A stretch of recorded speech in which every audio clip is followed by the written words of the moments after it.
dito po, lumalabas ho talaga, bottom line, na itong executive order na ito ay, sorry po, no, ay para lang ho, magkaroon ng sorry po, no, ng parang PR ng Marcos administration na pinangangalagaan nila ang kapakanan ng ating mga magsasaka ng bigas. Kayo na nagsabi nun, Manong Ted, ha? But again, we still have to recognize yung effort. Kaya lang. Opo. Yes, sir. Pero Opo. mukhang lihis. Medyo lihis dun sa problema.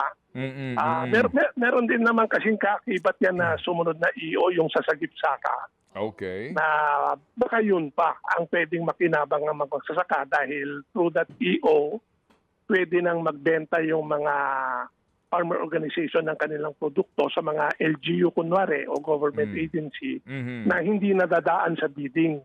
No? So, hindi rin yan masyadong laganap dahil kailangan pa rin yung kapasidad ng mga farmer organization na mag-deliver ng magandang produkto. No? Hindi naman pwedeng kahit anong produkto lang ibagsak nila sa LGU. Ano? Opo.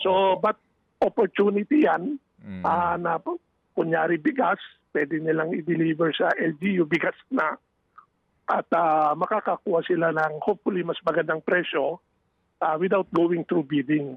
No? Baka yun pa ang may pakinabang. Mga kapatid, brothers and sisters, saan ka pa? Dito na tayo sa totoo. Dito na tayo sa True FM. Mga kapatid, mag-subscribe and follow po kayo sa social media accounts ng True Network PH. Yan po kami, hanapin nyo lang True Network PH, Facebook, Instagram, YouTube, TikTok, and podcast. Mapa Apple or Spotify man yan, mahahanap nyo kami. Lahat ng mga napapanood at napapakinggan nyo po sa programa, nasa social media accounts namin yan. So, paano mga kapatid? See you sa social media!